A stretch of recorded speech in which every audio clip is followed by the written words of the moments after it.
Assalamualaikum warahmatullahi wabarakatuh. Hamidanillah wa musalliyan wa musalliman ala Rasulillah Sayyidina Muhammad ibn Abdullah wa ala alihi wa sahbihi wa man walah, amma ba'du. Teman-teman dan pemirsa pengikut channel YouTube MZT Malang Raya, melanjutkan kisah Imam Ghazali yang mana pada video sebelumnya kita telah sedikit mengulas tentang sekelumit biografi dari seorang sosok ulama yang memiliki pengaruh luar biasa di dunia Islam, bukan hanya di mazhab Al-Imam Syafi'i, bahkan sampai dalam banyak lini, banyak bidang yang ada di dalam keislaman, bahkan di luar Islam pun sosok Imam Ghazali memiliki pengaruh yang luar biasa, sehingga perlu bagi kita untuk mengenal seperti apakah kira-kira biografi dari Al-Imam Hujjatul Islam Al-Ghazali. Di video yang sebelumnya kita telah membaca dan menyimak bahwa perjalanan belajar beliau ketika beliau ini telah ditinggal wafat oleh ayahanda beliau, lalu kemudian beliau ini diasuh oleh rekan dari ayahanda beliau, hingga kemudian beliau ini belajar di salah satu tempat yang kemudian dari situ muncul satu ungkapan yang populer hingga hari ini, yaitu tolabnal ilma li ghairillah fa abal ilmu an yakuna illa lillah. Saat itu kami belajar ilmu bukan karena Allah, artinya beliau saat itu belajar ilmu supaya bisa mendapatkan kebutuhan sehari-hari, terutama dalam masalah makan beliau. Namun kemudian fa abal ilmu an yakuna illa lillah, ilmu itu ternyata tidak mau masuk kecuali harus karena Allah Subhanahu wa Ta'ala. Ini kisah yang kemarin kita baca dan kita simak seperti apa perjalanan hidup dari Al-Imam Al-Ghazali. Setelah itu kemudian beliau pulang, dan di perjalanan pulangnya ini sempat bertemu dengan Qati'ut Thariq, dengan pembegal di perjalanannya, hingga kemudian kitab-kitab beliau ini akan dicuri, akan diambil oleh para pembegal tersebut. Namun karena diskusi dan negosiasi yang cukup alot dalam keadaan seperti itu, para pembegal ini mau untuk mengembalikan kitab-kitab dan catatan-catatan beliau, sehingga kemudian dari situ beliau menjadi sadar bahwa ilmu itu bukan yang terletak pada kitab-kitab yang beliau punya, namun itu kemudian perlu untuk dimasukkan ke dalam pikiran dan hati beliau. Dalam jangka waktu 3 tahun beliau menghafalkan semua catatan-catatan beliau, hingga kemudian beliau itu, seandainya kitab saya ini dicuri lagi oleh orang, maka saya bisa mendatangkan, mengimlaknya, mendiktekannya sama persis dengan apa yang pernah saya catat. Nah, itulah kemudian perjalanan Imam Ghazali yang kemarin telah kita baca. Setelah itu beliau kemudian berpindah, beliau kembali merantau lagi ke daerah Naisabur, yang mana di daerah Naisabur ini, yang hari ini kita kenal dengan sebutan Khurasan atau negaranya negara Iran, saat itulah kemudian beliau pertama kali belajar kepada Imamul Haramain, yang mana biografi Imam Haramain sendiri telah kita ulas pada beberapa video yang sebelumnya. Bahkan dalam sejarah biografi hidup beliau ini, Imamul Haramain merupakan guru Imam Ghazali yang paling memiliki pengaruh di dalam hal pemikiran, dalam hal keilmuan, dalam hal menapaki kehidupan di alam dunia ini. Al-Imam Hujjatul Islam Al-Ghazali sangat terpengaruh dengan pemikiran-pemikiran dari guru beliau, yaitu Imamul Haramain. Bahkan tercatat dalam sejarah guru beliau yang paling lama bermulazamah, artinya Imam Ghazali paling lama bermulazamah dengan gurunya, yaitu adalah beliau Imamul Haramain Al-Juwaini. Bahkan tercatat setidaknya Imam Ghazali itu belajar kepada Imam Haramain itu bahkan sampai 23 tahun lebih. Saking lamanya beliau bermulazamah dengan Imamul Haramain. Saat itu beliau berpindah ke Naisabur untuk belajar kepada Imamul Haramain. Ketika Imam Ghazali ini belajar kepada Imamul Haramain, beliau mencurahkan semua semangatnya, mencurahkan semua usahanya untuk betul-betul belajar, mengambil semua fawaid-fawaid, mengambil semua faedah-faedah, mengambil semua pengetahuan-pengetahuan dari gurunya, baik itu dalam ilmu fikih, baik itu dalam ilmu usul fikih, baik itu dalam ilmu akidahnya, baik itu dalam ilmu bahasanya, baik itu dalam ilmu Qur'annya, baik itu dalam ilmu hadisnya, baik itu dalam ilmu alatnya, semuanya dikulak oleh Imam Ghazali dari guru beliau Imamul Haramain. Yang mana memang sosok Imam Haramain ini sendiri adalah sosok ulama yang begitu mumpuni dalam banyak keilmuan Islam. Dan ternyata di hari-hari berikutnya, apa yang diambil dan dipelajari Imam Ghazali ini betul-betul mendapatkan banyak hal dari guru beliau ini, yaitu Imamul Haramain. Sehingga dari situlah kemudian para ulama mengatakan bahwa kalau kamu ingin melihat Imam Haramain seperti apa, bisa kita lihat kepada murid beliau, diantaranya yaitu adalah Al-Imam Ghazali Hujjatul Islam. Hatta bara'a fil madhab wal khilaf wal jadal wal aslain wal mantiq wa qara al hikmata wal falsafata wa ahkama kulla dzalik. Imam Ghazali ketika belajar kepada Imam Haramain bukan sekedar belajar begitu saja. Baik itu dalam ilmu hadisnya, falsafahnya, usul fikihnya, usuluddinnya atau ilmu akidahnya dan seterusnya, beliau ahkama kulla dzalik. Imam Ghazali bahkan menjadi sosok yang sangat mumpuni, sosok yang sangat mencolok dalam keilmuan tersebut, yang itu semuanya beliau dapatkan dari Imamul Haramain. Di sisi lain, Imam Ghazali ketika belajar kepada Imamul Haramain, di tengah-tengah beliau belajar kepada Imam Haramain, saat itu beliau juga mulai untuk menulis, memulai untuk mengarang kitab. Sehingga banyak kitab-kitab Imam Ghazali yang bermunculan, yang mana kitab-kitab itu muncul saat beliau masih bersama dengan Imamul Haramain. Kitab-kitab beliau yang awal-awal seperti kitab Al-Basit, seperti kitab-kitab fikih yang lainnya, kitab-kitab usul fikih yang lainnya, kitab-kitab tentang falsafatnya beliau, itu awal mulanya muncul ketika beliau masih bersama dengan Imam Haramain. Berbeda dengan beberapa kitab yang muncul belakangan seperti kitab Ihya Ulumuddin atau kitab seperti Al-Wajiz itu, atau kitab Ayyuhal Walad, itu muncul belakangan setelah guru beliau Imamul Haramain telah wafat, telah meninggal dunia.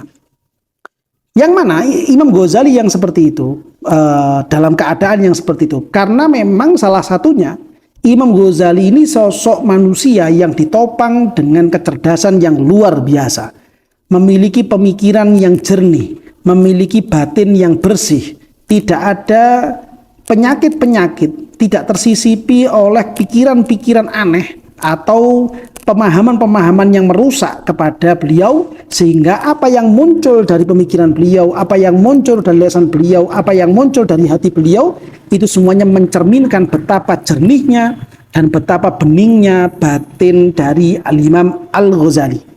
Beliau sangat memiliki semangat, beliau dibekali dengan kecerdasan yang luar biasa, kesungguhan dalam belajar ilmu karena Allah Subhanahu wa taala. Dari sinilah kemudian bisa memunculkan ilmu yang manfaat, ilmu yang luar biasa, pengaruh yang besar, dan ini merupakan sosok figur qudwah, sosok panutan yang bisa kita ikuti bagaimana beliau itu di dalam menuntut ilmu, mengikhlaskan niat karena Allah Subhanahu wa taala.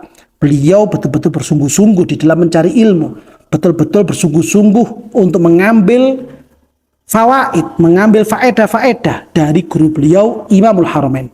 Hal seperti inilah yang kemudian bisa membuahkan hasil yang luar biasa, bahkan pengaruh kepada masyarakat muslim, bahkan juga non-muslim di hari-hari berikutnya. Summa lamma mata Imamul Haramain, kharajal Ghazaliyu ilal mu'askar. Ketika setelah beberapa tahun beliau ini belajar kepada Imam Haramain wafat, maka saat itu Imam Ghazali tidak lagi tinggal di daerah Naisabur. Karena kewafatan beliau inilah kemudian beliau itu merantau ke tempat yang lain, yang mana tempat yang beliau rantau berikutnya dikenal dengan sebutan mu'askar. Yang mana tempat yang dikenal dengan mu'askar ini di situ merupakan satu tempat yang penuh dengan majelisnya para ulama. Di tempat itu sosok figur pemimpinnya, sosok figur pemerintah yang hidup di daerah mu'askar itu dikenal dengan sebutan Nizamul Malik. Pemimpin pemerintah yang ada di situ yang dikenal dengan sebutan Nizamul Malik itu memiliki majelis-majelisnya para ulama, yang mana para ulama sering berkumpul di daerah mu'askar, dan di situ terjadi banyak diskusi. terjadi banyak perdebatan tentang keilmuan, sehingga disitulah seakan-akan daerah muaskar ini menjadi tempat pengasahan atau pengkaderan orang ini betul-betul memiliki ilmu yang kuat atau biasa-biasa saja. Saat itu Imam Ghazali ketika beliau ini keluar dari daerah Naisabur dan kemudian pindah ke daerah muaskar, disitulah beliau itu kemudian bertemu dengan ulama-ulama banyak, bertemu dengan ulama-ulama dari berbagai macam daerah dengan keilmuan kepiawaian masing-masing. Ada yang ahli hadis, ada yang ahli tafsir, ada yang ahli usul, ada yang ahli akidah, dan seterusnya dan seterusnya. Disitulah kemudian Imam Ghazali ini berdiskusi. Beliau ini melakukan debat ilmiah, melakukan jadal di antara para ulama-ulama tersebut, hingga kemudian Imam Ghazali ini terbukti sosok manusia, sosok seorang ulama yang unggul di antara ulama-ulama yang lain di dalam tempat perkumpulan tersebut.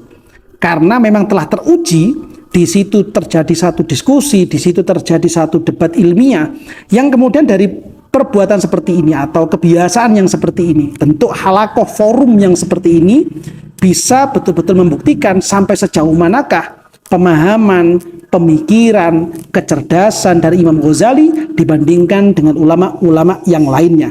Sehingga kalau para ulama-ulama yang hidup di situ saja percaya dengan keilmuan Imam Ghazali, percaya dengan kecerdasan Imam Ghazali, maka sudah menjadi barometer bahwa ulama-ulama atau orang-orang di luar daerah muaskar patut untuk mempertimbangkan bahkan menjadikan beliau sebagai pemimpin karena telah terbukti di daerah muaskar tersebut.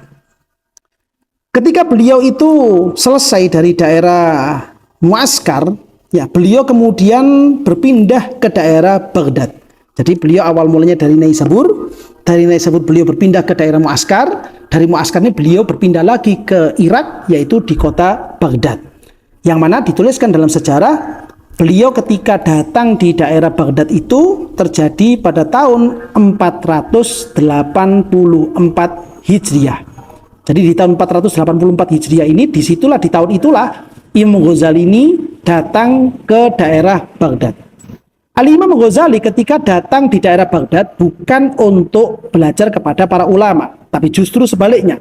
Para ulama-ulama yang ada di daerah Baghdad meminta beliau, memohon kepada beliau supaya beliau berkenan untuk mengajarkan ilmu, mengajarkan keislaman kepada masyarakat Baghdad, baik itu kalangan orang awamnya maupun kalangan ulamanya, yang mana kemudian beliau itu diberikan posisi di Nidhomiyah. Ada satu madrasah, ada satu jamiah di daerah Baghdad itu yang dikenal dengan sebutan Nidhomiyah. Nah, Imam Ghazali menjadi salah satu pengajar, menjadi salah satu guru besar di madrasah atau di jamiah yang disebut dengan Nidhomiyah tersebut. Ketika Imam Ghazali ini mengajar di Nidhomiyah, masyarakat atau ulama-ulama yang belajar kepada beliau, duduk dengan beliau, dengan Imam Ghazali ini, Jabal Khalqa husnu muddatin. Mohon maaf, Jabal Khalqa husnu kalamihi wa kamalu fadlihi wa fasahatu lisanihi wa nukatuhu daqiqah wa isyaratuhu latifah wa ahabbuhu. Bagaimana Imam Ghazali menyampaikan keilmuan-keilmuan, bagaimana arabiyah beliau di dalam menyampaikan keilmuan, bagaimana balaghah beliau dalam menyampaikan keilmuan, bagaimana tentang ciri khas pemikiran beliau, ciri khas tentang batin sarirah beliau ini membuat orang-orang yang ada di daerah Nidhomiyah, bahkan ulama-ulama yang ada di Nidhomiyah menjadi terkagum-kagum dengan Imam Ghazali, sehingga mereka semuanya, para ulamanya ataupun kalangan orang awamnya menjadi senang dan cinta kepada Imam Ghazali. Begitu indahnya, begitu mengagumkannya Imam Ghazali bisa memikat para ulama-ulamanya, terlebih lagi kalangan orang-orang awamnya, di dalam menyampaikan ilmu-ilmu Allah, menyampaikan ilmu-ilmu Rasulullah Shallallahu Alaihi Wasallam. Dari sini bisa kita ambil satu kesimpulan bahwa memang Imam Ghazali itu betul-betul memiliki satu keistimewaan, betul-betul dikaruniai oleh Allah Subhanahu Wa Taala satu keistimewaan, satu khususiyah yang itu bisa menaklukkan hati dan pemikiran para ahlul ilmi yang ada di sekeliling beliau. Sehingga tidak ayal kalau kita sering mendengarkan bahwa ketika di masa-masa hidup Imam Ghazali, terutama ketika beliau ini berada di daerah Baghdad, ketika di situ sedang bergejolak tentang pemikiran orang-orang Rafidhah, di situ bergejolak tentang pemikirannya orang-orang Mu'tazilah, di situ bergejolak tentang pemikirannya orang-orang Ahlussunnah wal Jamaah, yang kemudian hingga hampir memunculkan pertikaian, Imam Ghazali menjadi sosok utama yang bisa mendamaikan mereka semuanya dengan dalil-dalilnya, dengan hujjah-hujjahnya, dengan pemikiran-pemikirannya, sehingga orang-orang dari kalangan Rafidhah, orang-orang dari kalangan Mu'tazilah, orang-orang dari kalangan library, itu semuanya menjadi takluk di bawah kaki dan pemikiran Al-Imam Al-Ghazali. Saat itulah kemudian Al-Imam Ghazali mendapatkan julukan, mendapatkan panggilan sebagai Hujjatul Islam. Karena memang sejarahnya saat itu dalam keilmuan Islam, dalam sejarah emasnya Islam ini, yaitu di kota Baghdad, terjadi beberapa pertikaian dan juga perang pemikiran antara kelompok yang satu dengan kelompok yang lain, hingga datangnya Imam Ghazali yang bisa mendamaikan mereka semuanya, bisa menaklukkan pemikiran mereka semuanya, sehingga beliau dijuluki dengan Hujjatul Islam. Nah, inilah kiranya para pemirsa, para pengikut channel YouTube MZT Malang Raya yang bisa kita ulas pada kesempatan kali ini tentang sekelumit sejarah hidup dari Imam Ghazali, dan masih ada lagi bagaimanakah sejarah perjalanan hidup dari Imam Ghazali yang insya Allah akan kita bahas pada video-video berikutnya. Mudah-mudahan kita semuanya bisa mendapatkan keberkahan dari ulama-ulama terdahulu, sehingga hidup kita, usia kita, pikiran kita, dan hati kita senantiasa tercahayai, mendapatkan lentera dari ulama-ulama terdahulu, supaya kita bisa menjadi orang-orang yang diridhoi oleh Allah Subhanahu wa taala dan juga dicintai oleh kekasih kita, junjungan kita Nabi besar Muhammad sallallahu alaihi wasallam. Amin ya rabbal alamin.